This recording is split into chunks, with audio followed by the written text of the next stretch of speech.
এডুকেশনিস্টকে দেখা যাচ্ছে অনেক আমাদের ত্রিপুরা রাজ্যের স্বনামধন্য এডুকেশনিস্ট এবং এডুকেশন ডিপার্টমেন্টের যারা অফিসিয়ালরা এখানে উপস্থিত আছেন, কর্মচারীবৃন্দ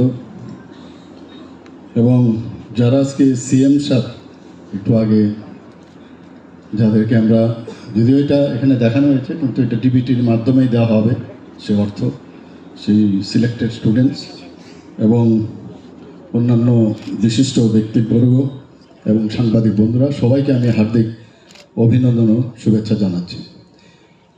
2023 বিধানসভায় কিন্তু আমরা এই সিএম সাত যে প্রকল্পটি আজকে লঞ্চ হলো, এটা আমরা ঘোষণা করেছিলাম, কিন্তু এখানে ডাইরেক্টর সাহেব বলেছেন যে কেন আমাদের লেট হলো, কারণ বিভিন্ন ইলেকশন, পেরিনিয়াল ইলেকশন সবসময় থাকে আমাদের, সবসময় যেটা আমরা বলি, এবং অনেক কাজ আমাদের অসুবিধা হয়।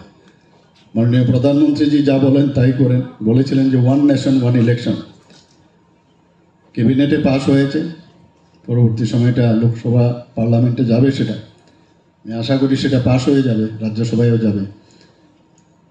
তো সেই কারণে আমাদের একটু দেরি হলো।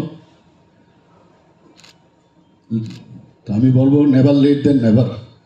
আজকে লঞ্চিং তো হলো এবং অত্যন্ত খুশির দিন আমি বলবো ফর দ্য স্টুডেন্টস, এবং এটা একটা বৃত্তিমূলক একটা প্রকল্প, স্টুডেন্টরাও এনকারেজ হবে, মাঝখানে যেন একটা ওদের যে অর্থ দেওয়া হচ্ছে তাতে করে তাদের পড়াশোনার যে ইন্সপিরেশন ওনারা পাবেন, সাথে সাথে অনেকের অর্থের কারণে পড়াশোনাতে ব্যাঘাত ঘটে, সেটাও কিন্তু রাজ্য সরকার ডিসিশন নিয়েছে, এডুকেশন ডিপার্টমেন্ট ডিসিশন নিয়েছে, সেটা যেন ওদের সমস্যা না হয়। এখানে যাদের সিলেকশন করা হয়েছে তারা কিন্তু রাজ্যের সরকারি এবং সরকারি ও বেসরকারি যারা অনুদানপ্রাপ্ত বিদ্যালয় তাদের থেকে মাধ্যমিক ও উচ্চ মাধ্যমিক যে পরীক্ষার ফলাফলের মেধা তালিকা অনুযায়ী প্রায় 200 জনকে সিলেক্ট করা হয়েছে এবং তাদেরকে এই বৃত্তি দেওয়া হবে। বিস্তারিত এখানে আলোচনা করেছেন। দশম মানের 100 জন 2 বছরের জন্য তাদেরকে 5,000 টাকা করে প্রতি মাসে দেওয়া হবে, অর্থাৎ 60,000 টাকা। আর দ্বাদশ মানের যারা আছেন 3 বছরের জন্য তাদেরকেও 5,000 টাকা করে প্রতি মাসে দেওয়া হবে। এখানে যারা ত্রিপুরার বাসিন্দা তারাই একমাত্র সেই সুযোগটা গ্রহণ করতে পারবে।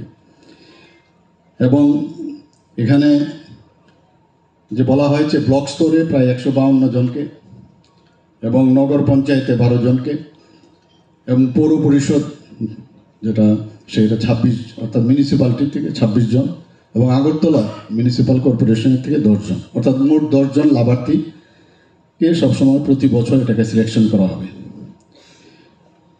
প্রথম বছর 1,20,00,000 টাকা খরচ হবে এবং সেকেন্ড ইয়ারে দ্বিতীয় বছরে 2,40,00,000 টাকা এবং তৃতীয় বছরে 3 কোটির মতো খরচ হবে।